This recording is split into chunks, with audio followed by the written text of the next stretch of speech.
Pak Yasin.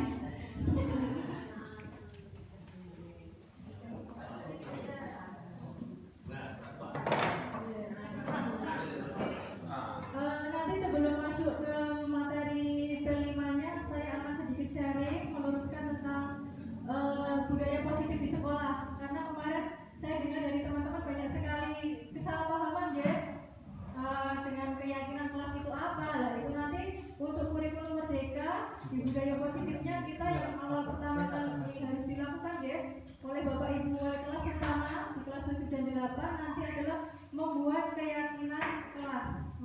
Perlu saya jelaskan kalau budaya positif itu di kurikulum merdeka itu kaitannya dengan keyakinan yang ada di dalam diri siswa, nanti pembentukan karakter yang ada di diri siswa. Jadi ini berbeda dengan kedisiplinan, tata tertib, aturan sekolah ngotot ya. Jadi nanti kita akan bahas perbedaannya seperti apa.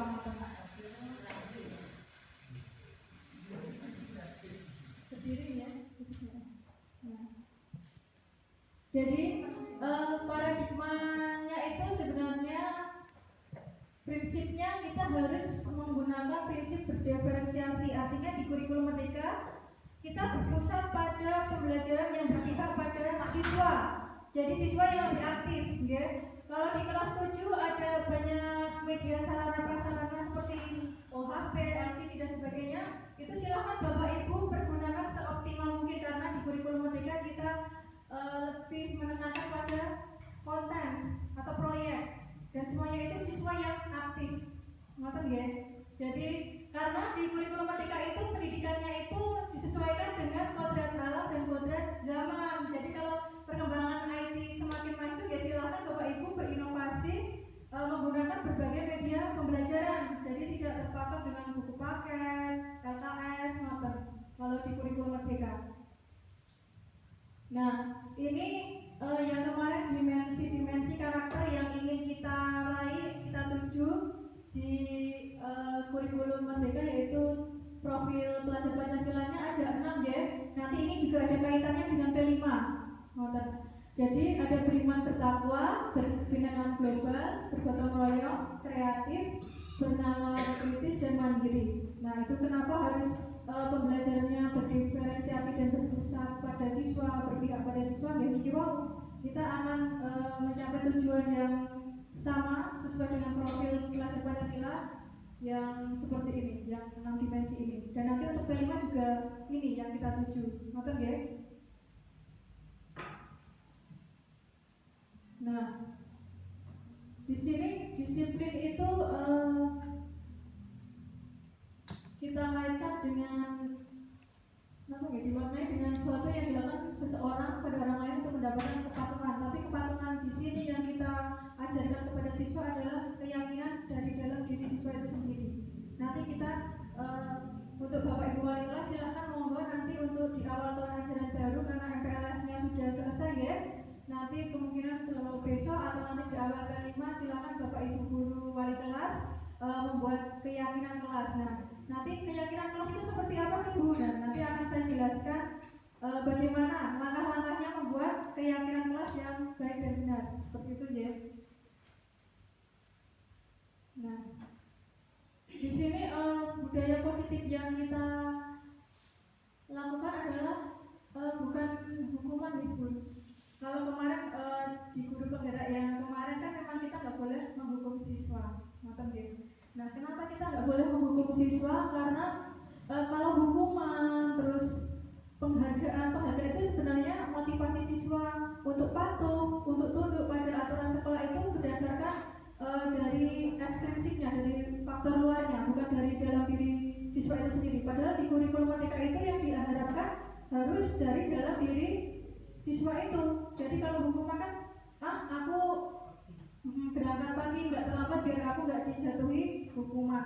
Nah itu kan ketakutan. Nanti kalau nggak ada hukuman, ternyata cuma hukumannya cuma kalau terlambat cuma suruh nyapu. Nah ternyata kan itu jadi apa? Pemahaman siswa kalau aku terlambat paling cuma disuruh nyapu. Nah itu kan faktor dari luar. Tapi kalau siswa diterapkan dari dalam diri sendiri, telat nggak telat, ya aku pengen jadi siswa yang berkarakter baik seperti itu. Jadi ini di sini kemarin saya dapat sedikit ilmu ya dari pendidikan guru penggerak. Hukuman di sini memang kita tidak harus menghukum berdasarkan tadi tata tertib, memang wajib dipatuhi gitu. Tapi untuk diterapkan ke siswa kita harus menganut segitiga restitusi ini. Jadi misalkan ada murid yang berperilaku tidak mengerjakan PR. Nah, gimana caranya? Nah, ini nanti peranan keyakinan kelas sangat diperlukan. Makanya kenapa di awal tahun ajaran baru wali kelas harus membuat keyakinan kelas. Karena ini tadi kita tidak boleh menghukum, dialihkan dengan segitiga restitusi ini. Dialihkan dengan siswa diingatkan kembali. Oh, kemarin kalian kan kalau keyakinan kelas kan kita disepakati bersama-sama. Kalau aturan sekolah itu kan dibuat oleh pihak sekolah saja ya, satu arah. Tapi kalau keyakinan kelas itu dibuat dua arah, siswa dan wali kelas dan guru yang bersangkutan. Dan nanti siswa bisa datang kembali, oh kalau kamu bertindak seperti ini, keyakinan kelas mana yang telah kamu langgar? Kira-kira kemarin kesepakatan bersamanya seperti apa? Nah, kita mengingatkan kembali.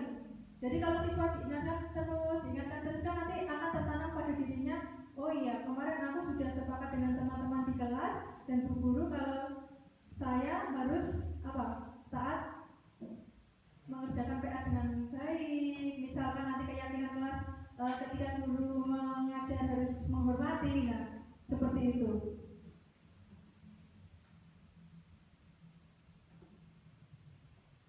Nah ini ciri-ciri restitusi itu bukan menebus kesalahan namun belajar dari kesalahan, seperti itu ya. Jadi siswa itu diingatkan kalau kamu seperti ini, konsekuensinya seperti ini, kira-kira keyakinan yang mana yang kamu langgar gitu. Terus memperbaiki hubungan. Jadi hubungan siswa dengan murid juga baik ya. Jadi apalagi guru BK, jujur saja sekarang motonya BK sahabat siswa. Jadi mohon maaf jika kalau guru BK itu jauh dari hukuman ya Pak ya. Jadi ini sudah diterapkan di BK sebenarnya. Jadi kalau ada murid melakukan kesalahan, kita mencari latar belakangnya dulu kenapa. Kemudian memang semua orang itu pernah melakukan suatu kesalahan. Diingatkan kembali secara lahiriah ya. Setiap manusia itu pasti pernah berbuat salah. Gitu. Jadi nggak harus langsung kamu salah nggak mengerjakan PR, ya sudah hukumanmu seperti ini, tidak seperti itu. Nah itu tadi yang seharusnya saya luruskan dari pemahaman yang kemarin ya. Dan saya ini masa bocah salah untuk dihukum. Nah kita mengingatkan, istilahnya mengingatkan pada keyakinan tadi. Jadi mengembalikan anak kepada kodrat alamnya, ya lahiriah. Jadi manusia itu pernah salah, pernah berbuat salah. Kalau kita salah, mari perbaiki bersama-sama. Gitu. Kira-kira keyakinan mana yang kita mau melanggar. Kemudian menuntut untuk melihat ke dalam diri. Nah itu tadi kita mengarah pada kita memunculkan karakter yang baik dari diri dalam diri siswa itu. Kalau hukuman kan karena aturan faktor eksternal. Nah ini nanti kita arahkan ke internalnya anak. Gitu. Karena kita mengarah pada pembentukan karakter. Kemudian fokus pada karakter bukan tindakan, menguatkan dan fokus pada solusi. Ini hanya saya sekedar memberi sedikit pemahaman saja deh. Jadi nanti kok kudu gawe keyakinan kelas sih. Nah itu nanti arahnya karena ini tadi di kurikulum merdeka kita nggak boleh memberi hukuman, kita harus menerapkan mencari solusi dengan menggunakan segitiga restitusi ini. Memang untuk memang untuk penerapannya susah ya, saya sendiri masih belajar. Jadi nanti mari bersama-sama kita belajar, saling mengingatkan, saling menuju ke arah baik ya, perubahan yang baik seperti itu. Nah ini tadi kalau segitiga restitusi ada 3 langkah. Ini terutama mungkin Bapak Ibu guru yang sering mengajar di kelas ya. Nanti misalkan ada siswa yang melakukan suatu kesalahan, bisa melakukan memperbaiki kesalahan anak itu dengan cara segitiga restitusi. Yang pertama menstabilkan identitas. Kita semua akan melakukan hal terbaik yang bisa kita lakukan. Jadi kita menerapkan siswa.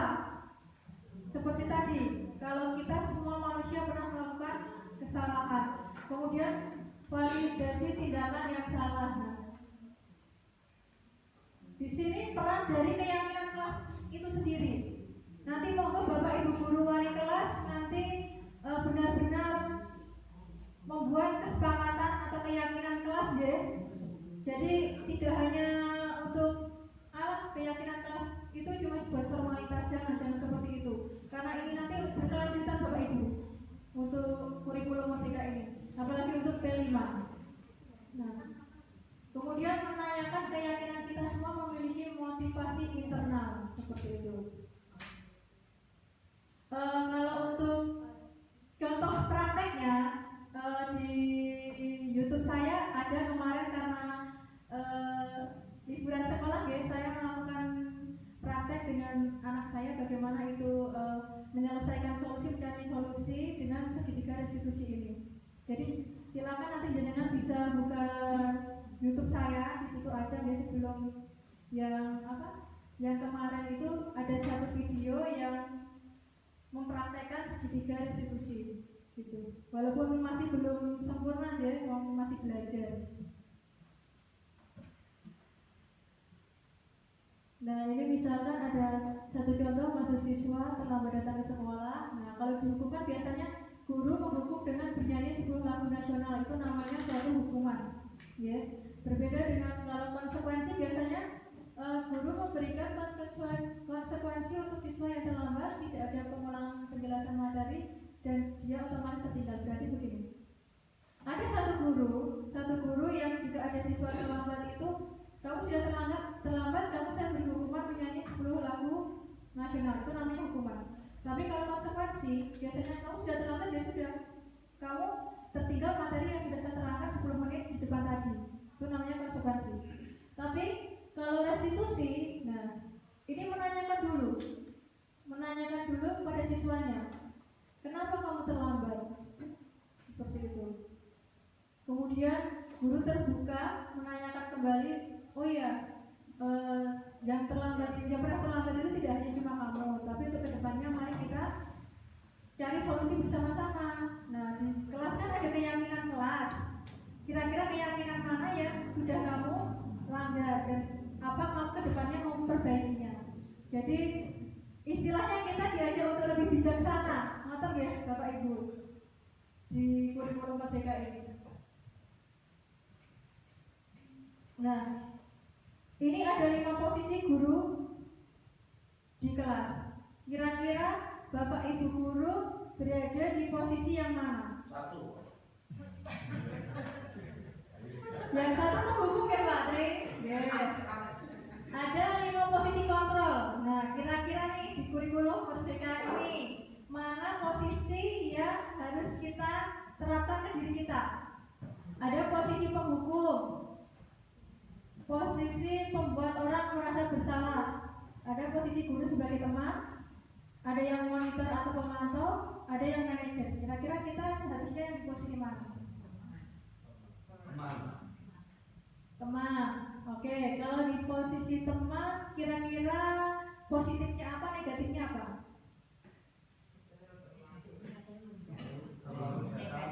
Kalau kita terlalu dekat dengan siswa juga ada negatifnya ya Bapak Ibu.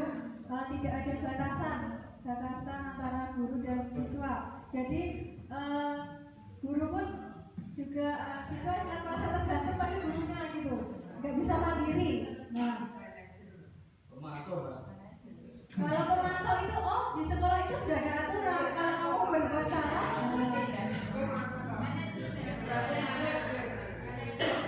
oke. Ya kalau zaman dahulu sebelum saya mempelajari guru penggerak kemarin, kemungkinan ya di atas ini ya.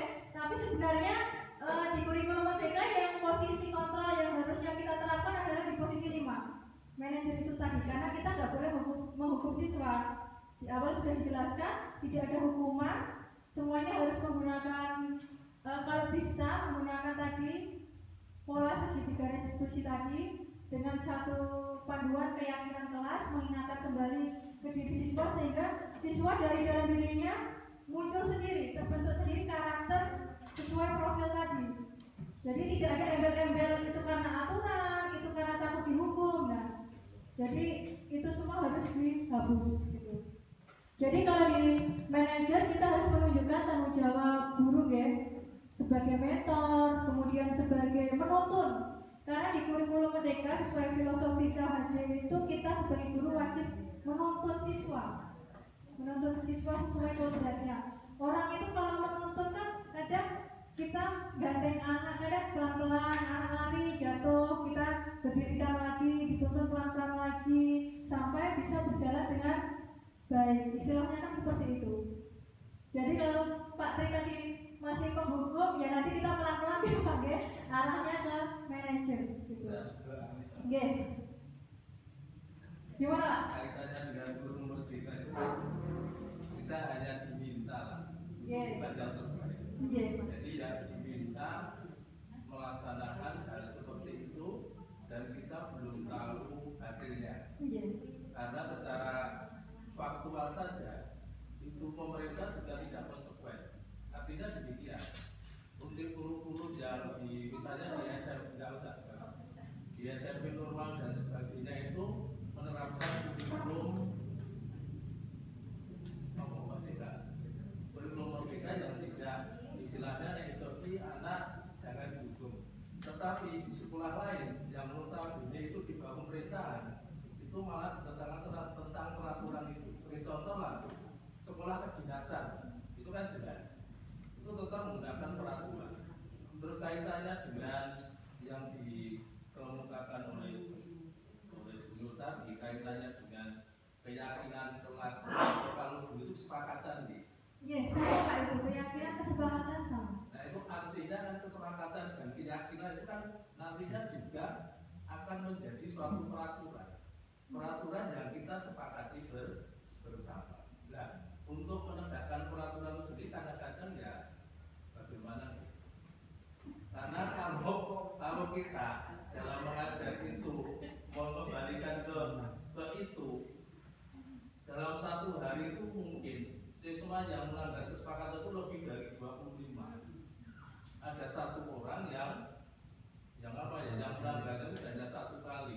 Dan kalau kita kembali ke itu lagi, hanya saja itu saya mendapat bahwa kurikulum Merdeka itu kita diminta untuk memposisikan diri sebagai yang kalau saya cocok itu yang manajer tadi.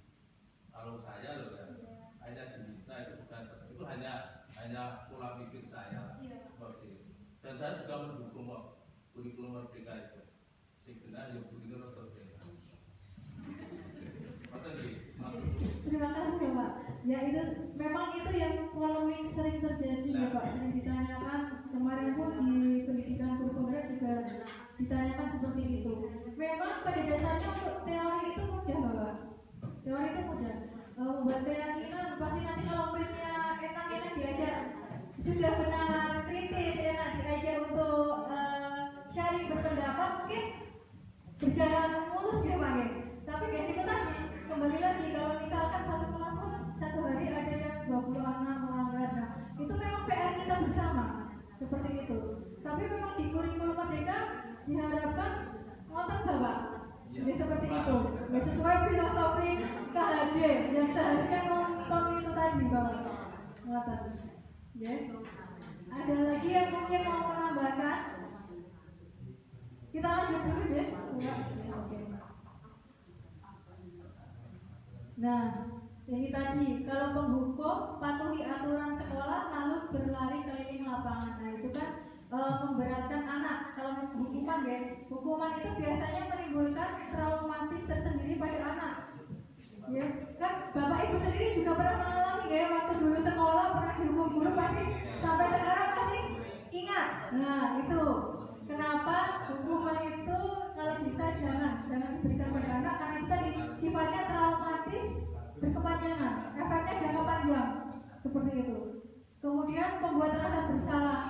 Nah, berapa kali bu guru harus memberitahu kamu, bu guru kecewa sama kamu. Nah, anak dibuat merasa bersalah dan tidak diberikan solusinya bagaimana itu harus diperbaiki. Nah, itu kan juga menimbulkan anak itu menjadi rendah diri, ngoten nggih.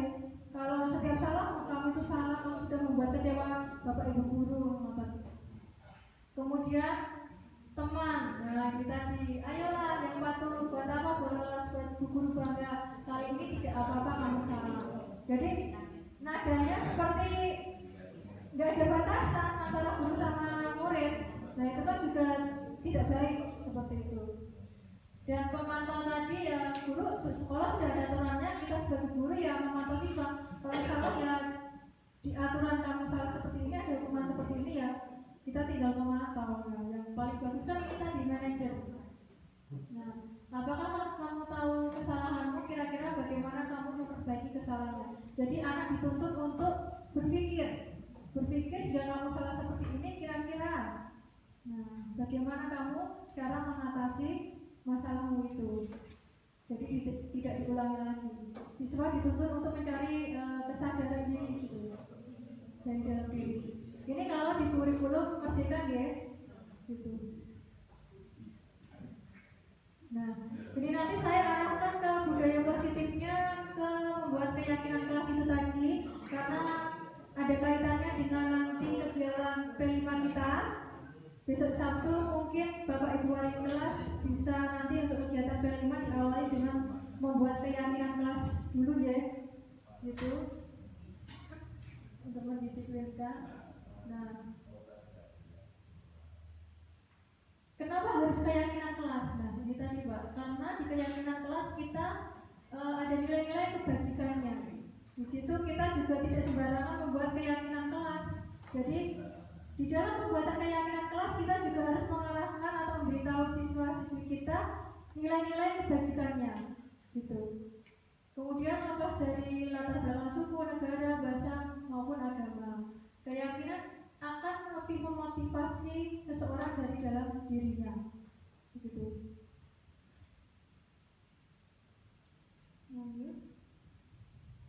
Nah, salah satu langkahnya untuk menimbulkan kembali disiplin positif adalah dengan membuat keyakinan kelas pada pembelajaran tatap muka yang mulai berlangsung. Berarti di awal pelajaran nanti untuk besok Sabtu silahkan Bapak Ibu wali kelas melakukan pembuatan keyakinan kelas, dan nanti bisa hasilnya dibuat poster kelas atau nanti ditempel di depan ya, di samping papan tulis gitu.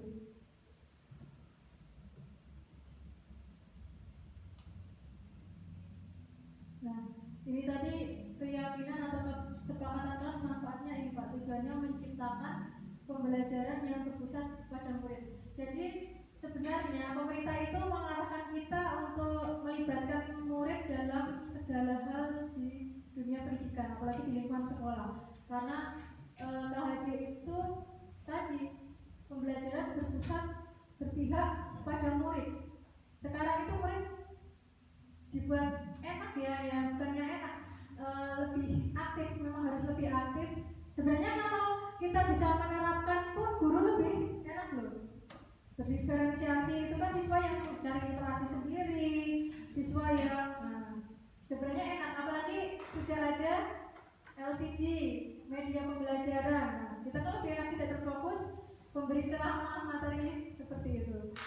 Kemudian ini memunculkan keterlibatan murid dalam menentukan kelas yang diimpikan, sehingga murid lebih bertanggung jawab akan keputusan yang mereka buat bersama-sama.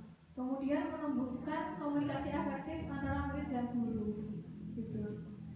Kalau murid lebih komunikatif, aktif kan pembelajaran benar-benar dari dua arah, tidak hanya yang satu sebagai pemberi informasi, yang satu hanya sebagai pendengar. Nah, ini ciri-cirinya bersifat lebih abstrak ya, daripada kalau aturan itu kan bersifat konkret, nyata. Kalau harus poin 1A, B, C, nah itu kan seragam harus komplit. Kalau nggak komplit ada poinnya seperti ini, begitu deh. Kalau di kesiswaan ngotot deh. Nah, kemudian berupa pernyataan atau kalimat positif. Kalau keyakinan kelas itu berupa kalimat positif, misalkan datang disiplin waktu. Nah, itu disiplin waktu itu kan kalimat positif. Terus ada lagi misalkan saling menghormati antar teman, menjaga ucapan. Nah, itu kan kalimat-kalimat positif seperti itu. Karena banyak sekali anak-anak itu yang maaf kalau di kelas itu tidak ada rasa etikanya, itu ucapannya misalkan bercanda sama teman. Nah, bercanda sama teman pun kadang ngomong pakai panggilan orang tua. Nah, itu kan etikanya gitu. Jadi mungkin itu bisa dimasukkan ke keyakinan kelas itu, apalagi kelas 7. Nah, itu banyak sekali. Misalkan sopan santun dalam bersikap dan berucap. Nah, itu kan termasuk kalimat positif juga. Gitu. Pembuatan keyakinan kelas melibatkan semua warga ya, melalui kegiatan curah pendapat itu tadi. Jadi keyakinan kelas dibuat oleh guru maupun murid. Wali kelas. Ya, wali kelas Bapak, jadi tidak permapel. Ya. Nah, ini langkah awalnya. Yang pertama-tama ketika kita akan membuat keyakinan kelas, yang pertama menanyakan dulu pendapat muridnya mengenai masalah dan harapannya. Apalagi mungkin di kelas 7 ditanya dulu, ketika kamu mendaftar ke sini kira-kira harapanmu apa? Nah, ketika kamu kemarin sudah bergaul, beradaptasi dengan teman-teman di kelasmu, harapan dan tujuanmu apa? Nah, mungkin nanti bisa dieksplor dulu. Misalkan kelas impian menurut mereka itu apa? Nah, ditanyakan dulu. Munculkan pertanyaan-pertanyaan pemantik seperti itu. Jadi ditanya dulu, kira-kira kelas impian itu seperti apa? Oh, punya teman yang baik Bu, tidak suka jahil, lingkungan pembelajarannya menyenangkan. Nah, untuk mewujudkan itu kira-kira, nah hal apa yang harus kita lakukan? Gitu. Terus, nah ini tadi membuat kesimpulan dari ide murid tadi. Kemudian kita ubah menjadi keyakinan kelas. Misalkan kelas impian saya, pokoknya saya ingin semua muridnya nggak ada yang pernah datang terlambat. Nah, nanti kan bisa dimasukkan menjadi disiplin waktu, kemudian saling menghormati, kalau tidak ada yang mencontek. Nah, itu kan jujur ya, mengenai kejujuran gitu. Nah, setelah membuat keyakinan kelas itu tadi, bisa menyepakati atau menandatangannya bersama-sama, kemudian bisa diubah menjadi suatu bentuk poster ya. Poster yang menarik itu juga buat tugas P5 kita ya. Di Bangunlah Jiwa Raga kan kita membentuk karakter siswa dulu. Poin pertama kita membentuk keyakinan kelas dulu ya, membentuk keyakinan kelas dulu. Nanti ada tanda tangan kontrak dan hasilnya nanti itu nanti jadi nilai pertama untuk tema P5 kita yang pertama, keyakinan kelas. Itu kan dasar dari pembentukan karakter siswa itu, langkah awalnya dulu. Itu nanti sudah ada nilainya gitu. Nah, ini nanti kan bisa dijadikan poster. Ini nanti kan, nah ini kemarin saya, ini di aksi nyata saya yang PMM, kebetulan sertifikatnya juga sudah keluar, ada disiplin positif membuat keyakinan kelas, dan itu sudah saya lakukan waktu di tahun ajaran yang kemarin. Nah, di situ kita menggali dulu, menanyakan ide-ide dulu. Kita bisa buat post-it pakai kertas buat post-it yang kecil-kecil itu, ditempel-tempel biar silakan Bapak Ibu wali kelas membuat lebih menarik. Tantangan lebih menarik bagaimana? Kalau saya kemarin pakai post-it, saya tempel di papan tulis dulu, terus kita ambil kesimpulan bersama-sama, baru kita pindah ke, boleh dalam bentuk poster, boleh dalam bentuk kalimat yang ditulis, tergantung kreativitas siswanya di kelas masing-masing ya. Jadi nanti hasilnya ini nanti bisa buat nilai P5 kita yang di tahap awal dulu kan, Bangunlah Jiwa Raga itu tadi. Nah, ini kemarin, nah itu tadi sedikit dari saya ya mengenai keyakinan kelas, kemudian segitiga restitusi. Memang kalau di awal-awal apa sih itu? Nah, kayak masih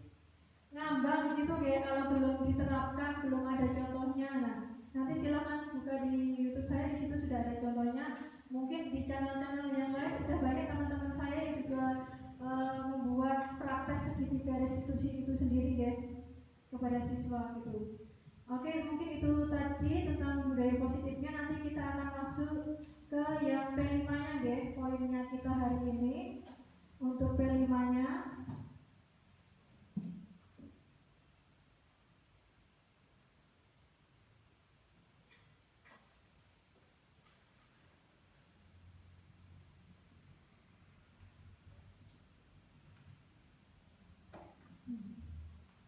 ini nanti untuk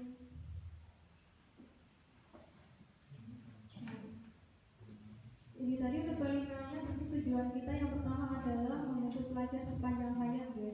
Karena kembali lagi di filosofi KHD itu belajar itu memang sepanjang hayat dan harus sesuai dengan nilai-nilai Pancasila. Kemudian ya ini tadi dimensi-dimensi yang sudah saya beritahukan di awal ya. Ini tadi ada yang, kalau kemarin isi rapot K5 pasti sudah ada dimensi-dimensi ini ya. Ada yang beriman, ada yang berkebinekaan global, bergotong royong, kreatif, bernalar kritis, mandiri. Nah, nanti di setiap tema kita akan mencatat atau mengambil beberapa dari nilai-nilai ini. Jadi tidak harus satu tema itu memuat semuanya ya. Paling tidak kita memasukkan 3 dari nilai-nilai ini gitu. Nah ini P5 itu apa, terus dirancangnya. Mungkin karena kita kemarin juga sudah melakukan 1 tahun P5 ya. Nah mungkin teman-teman juga sudah tahu apa itu P5. Cuma yang di sini saya luruskan bahwa kalau untuk P5 itu tidak harus setiap tema mengadakan gelar karya. Saya tekankan kembali ya. Karena kalau P5 itu tidak wajib yang dihasilkan itu suatu produk, tapi karakter siswa pun itu menjadi hasil, bisa jadi hasil akhir kita. Seperti nanti misalkan untuk tema pertama bangunlah jiwa raga. Nah di situ kan kita yang kita tuju adalah karakter siswanya, begitu ya.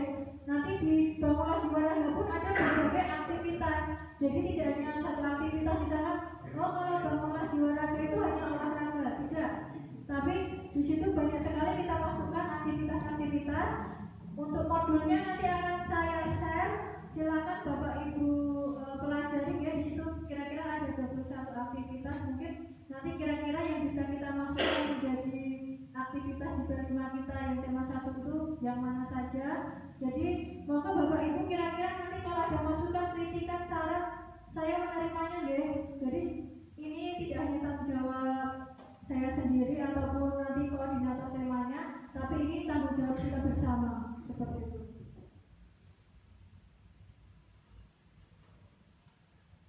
Nah ini untuk kemarin saya sedikit sisipkan ya, proyek serangkaian kegiatan yang mencapai sebuah tujuan tertentu dengan cara menelaah suatu tema yang menantang. Kalau kemarin ada 3 tema perubahan iklim global, kearifan lokal, kewirausahaan, dan itu semuanya cukup menantang ya. Tidak hanya buat murid tapi juga buat gurunya ya. Seperti itu.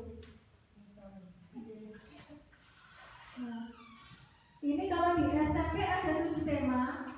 Kemarin kita sudah melakukan yang mana? Oh yang 1 belum ada. Oh ya, kewirausahaan. Oh yang ini harusnya gitu.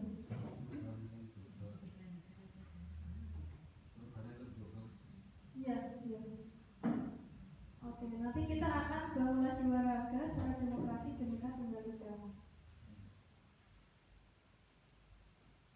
Nah, ini untuk P5-nya untuk tahun ini kita dipusatkan dari Sabtu dari jam ke-2 sampai jam ke-7 ya. Jadi ada 6 jam pelajaran.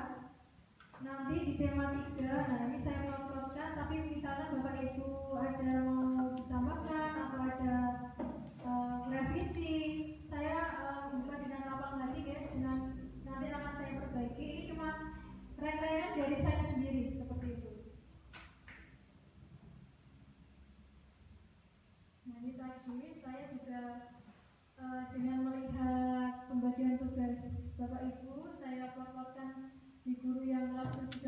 8. Nah, ini nanti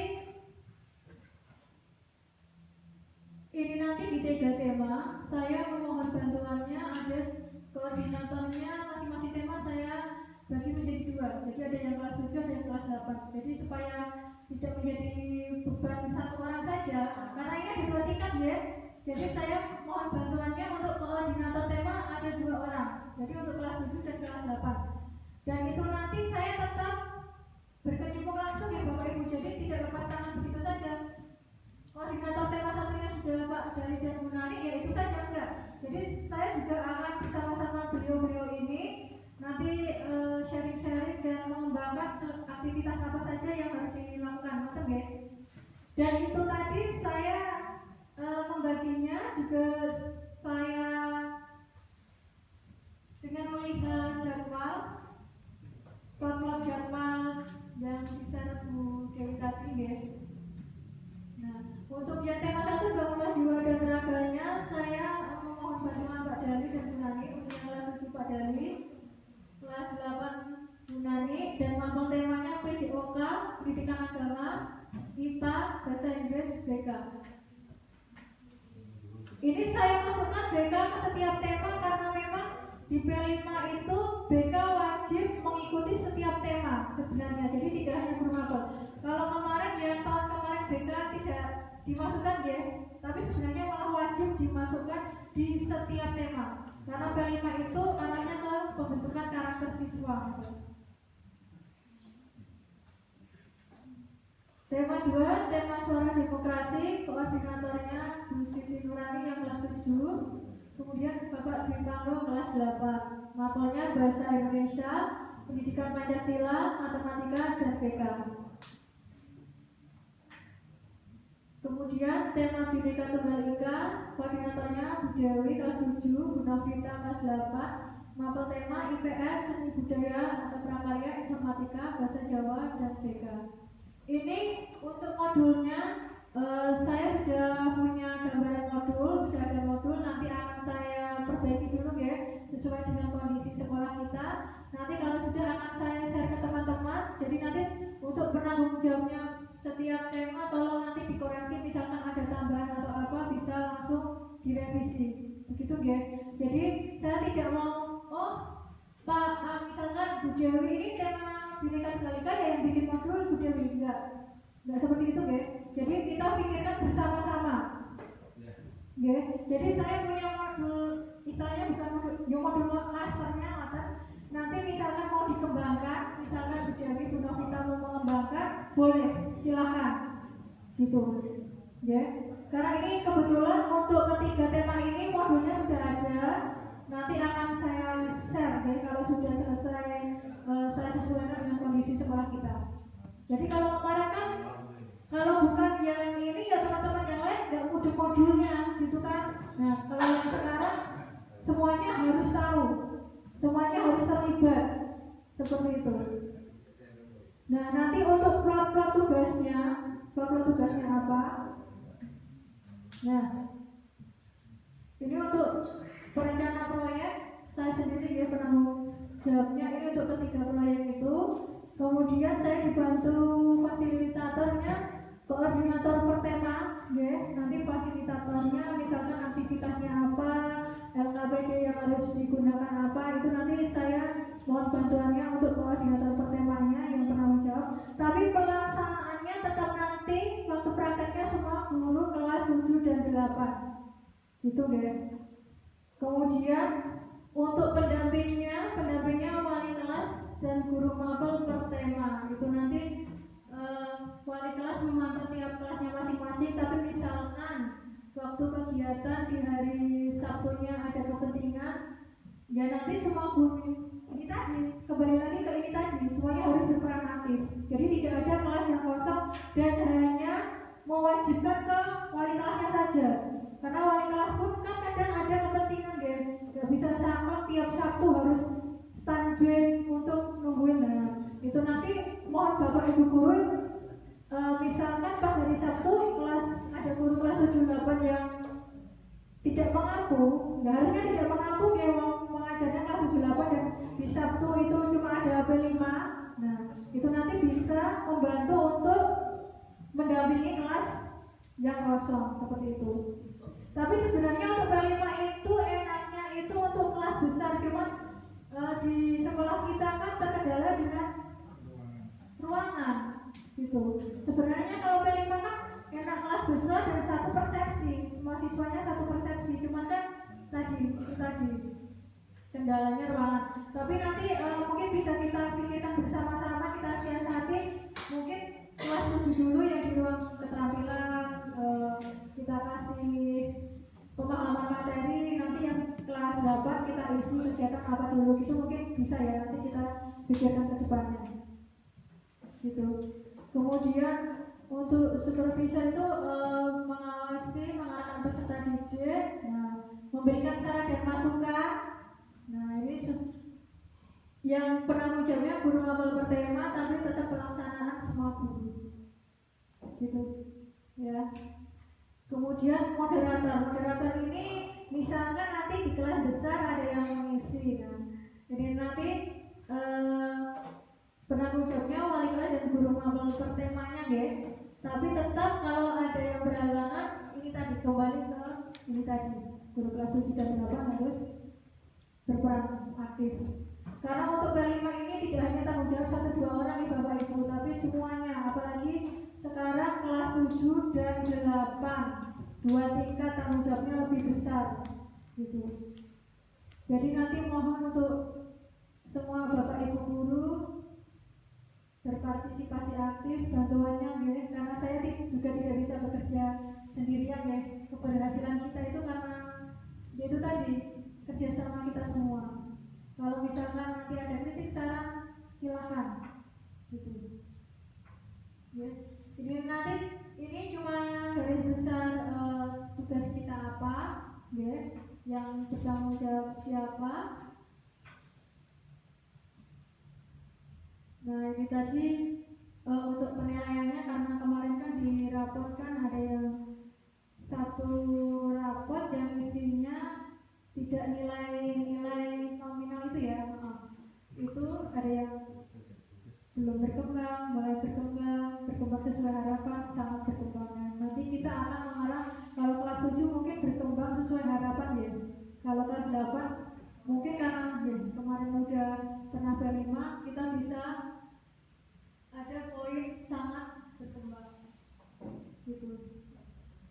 Nanti untuk penilaian akhirnya mungkin kalau untuk pengisian dimensi-dimensi di rapat saya bisa dibantu oleh koordinator pertema.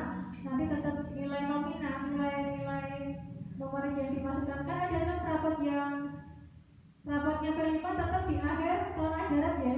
Jadi nanti di semester biasa tidak ada nilai P5 karena yang satu tema ada di antara 2 semester. Jadi nanti kita satukan menjadi di akhir tahun gitu, karena kita nanti kemungkinan akan mengadakan panen karya saja, karena kasihan anak-anak kalau 2 kali kerja, gelar karya terus panen karya, dan itu memakan biaya yang sangat banyak kalau berkali-kali. Apalagi ini nanti kalau yang suara demokrasi kan kita bisa memasukkan misalkan gongnya itu waktu pemilihan ketua OSIS kan bisa gitu, atau nanti misalkan masih ada waktu, ada kegiatan, kita bisa membuat kegiatan misalkan duta SMP Negeri 2. Nah, nanti setiap ada kegiatan ada duta perempuan, duta laki-laki, nah kita memilih duta SMP Negeri 2, itu kan juga bisa buat suatu aktivitas ya, tidak hanya pemilihan ketua OSIS. Nah nanti mungkin di yang koordinator tema 2 bisa menambahkan misalkan kalau ada kegiatan seperti ini bagaimana Bu? Nah itu bisa, silahkan gitu. Kalau Bhinneka Tunggal Ika tadi saya ada di modulnya itu kayak apa ya?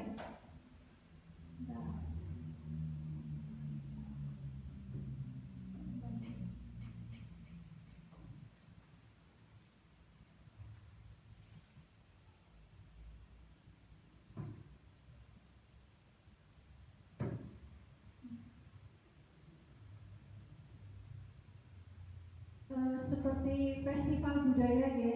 Ini saya melihat menemukan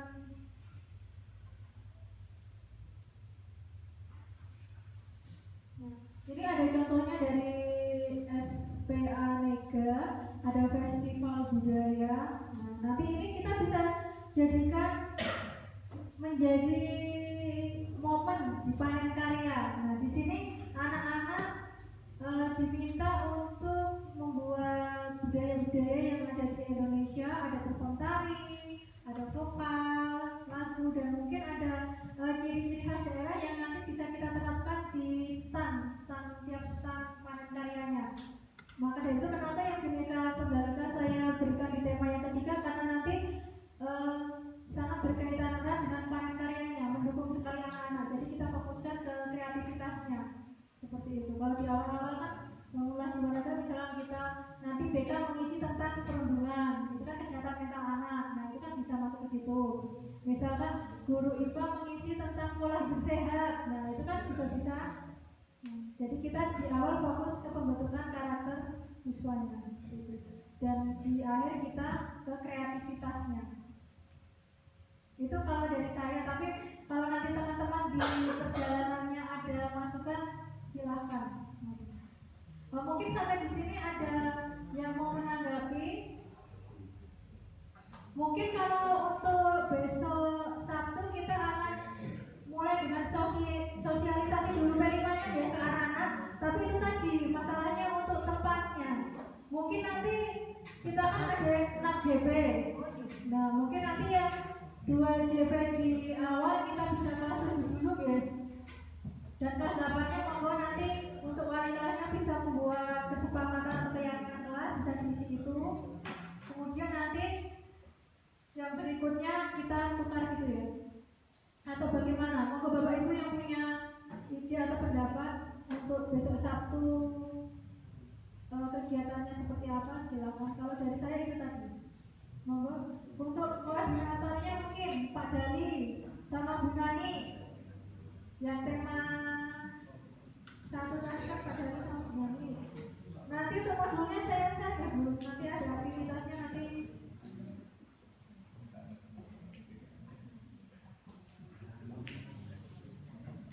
Mungkin Pak Dali atau Bu Nani besok Sabtu. Kan pasti kita di awal itu pasti sosialisasi dulu ke anak. Temanya apa saja, nanti kaitannya dengan apa saja.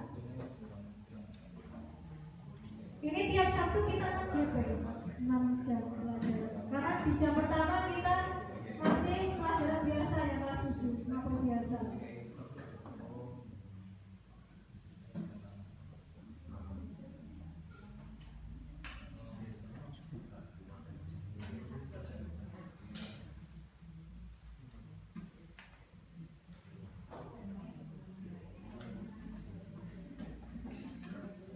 Monggo Pak Dali mungkin untuk karena tadi kan yang tema 1 Pak Dali kelas 7, Dinani kelas 8. Nah nanti monggo sama-sama dengan saya memikirkan apa mungkin kegiatan.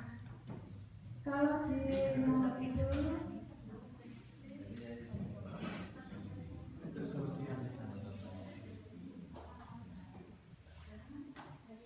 nah ini saya buka sedikit ya tentang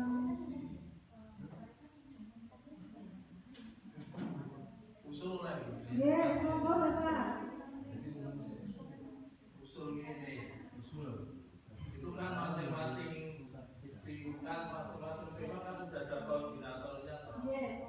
Yang koordinator dan Bu Nur itu berlembuk sendiri. Terus yang lain biar keluar nggak apa-apa. Nanti dari hasil Dan pelaksanaannya kan kita semua Bapak. dari hasil perbuatan tersebut nanti di soalnya yang mulai KBP ini ngomong sih koordinator ngomong jawab kurang koordinator. Aku itu penaknya koordinator. Ya benar ya. Iya. Sebelum saya berhubung dengan koordinator temanya, ini monggo Mbak Nani sama Pak Dali. Kemarin saya dapat satu modul di dalamnya itu banyak sekali aktivitas. Ada yang ini supaya tahu dulu ya. Sabar Pak Presiden. Nih ada yang tentang pola hidup sehat. Ini jadi satu. Nanti ada bakti sosial, ada bullying masuk di situ. Nah, monggo nanti akan saya share. Nah, nanti monggo Mbak Nani sama Pak Dali kira-kira ada 21 aktivitas. menyesuaikan dengan hari efektifnya ya. Kita berapa Sabtunya ada berapa? Ya. Monggo Pak Dali. Ya. Tanggal Eh? untuk saya, pendapat saya guys, hari Sabtu itu apa yang sudah diutarakan Bu Nuraini, karena terus terang saja untuk hari Sabtu saya mau izin karena ada kegiatan seleksi GSI tingkat superior dan saya kebetulan menjadi panitia GSI tingkat kabupaten itu hari Rabu. Terus tadi saya mendapatkan informasi dari Bu Erbi tentang ada kegiatan dari dinas itu tentang pola hidup sehat ya. Nah, itu kan dari sana sudah dijadwalkan mengisi MPR dan ternyata itu kan tidak bisa. Nah, mungkin nanti kita bisa menghubungi dari pihak dinas itu bisa dimasukkan dari Sabtu itu. Nah, itu kegiatannya jadi nanti yang kelas 7 dulu, yang kelas 8 kan ada kegiatan di kelas. Ya, tentang kesepakatan tadi. Dan setelah itu nanti gantian. Nah, sambil diiringi pengisian P5 tadi, nanti disisipi tentang kegiatan pola hidup sehat dari dinas. Ya, itu malah bagus ya Pak ya, malah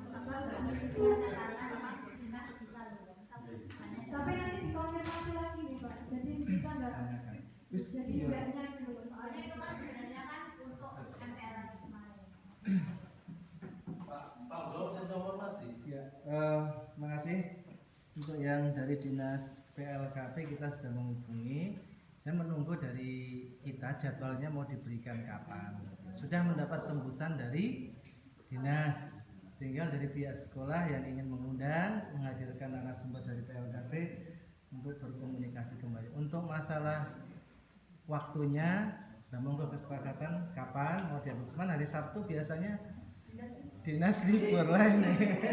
Nanti kita komunikasi. Kalau saya Bu Nuraini usul ya untuk mengawali P5 seperti yang jenengan sampaikan tadi itu wali kelas untuk membuat apa tadi kesepakatan dulu. Terus yang kedua besok mungkin dibuat sesi-sesi itu baik kelas 7 atau kelas 8 untuk mensosialisasikan apa kegiatan P5 selama kurang lebih dalam satu tingkat untuk mempersiapkan lebih matang lagi dari masing-masing koordinator seperti yang disampaikan oleh Pak Tri Wiratno tadi.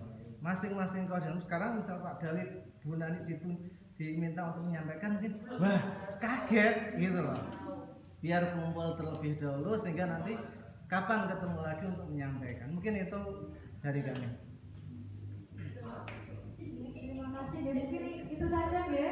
Jadi untuk besok Sabtu karena memang mendadak ya habisnya PLS terus langsung ke 5 Sabtunya itu tadi mungkin nanti bergantian ada yang kelas membantu yang kelas dulu yang di ruang keterampilan sosialisasi ya. Itu mohon ya Bapak Ibu ya. Ya. Ya. Nanti biar bisa ya karena sudah mau jam 12:30 lebih. Nanti ya hari ini ya Bapak Ibu. Monggo terima kasih atas partisipasinya, kedatangannya. Saya tutup acara ini dengan hamdala bersama-sama. Alhamdulillahirobbilalamin. Wassalamualaikum warahmatullahi wabarakatuh.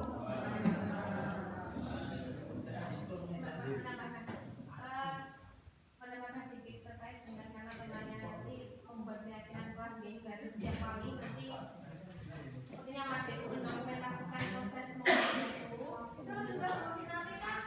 Itu lebih bagus nanti kan di parentalnya foto-fotonya bisa buat itu. Makanya nanti mohon Bapak Ibu ya, terima kasih Bu Pram diingatkan untuk setiap kegiatan P5-nya mohon nanti wali kelas bisa mendokumentasikan siapapun itu. Tidak wali kelas kalau misalnya lihat ada kegiatan kok bagusnya di foto. Nah, nanti untuk pas parentalnya bisa kita di setelnya gitu. Karena itu kan hasil keyakinan kelas itu sudah termasuk produknya P5 itu sendiri. Oke. Terima kasih Bu Pram. Ini sebelumnya maaf ya Bapak Ibu karena saya baru awal jadi kalau ada kekurangan saya mohon maaf sekali.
sudah gantian wakilnya. Maju. Di sebelahnya boleh.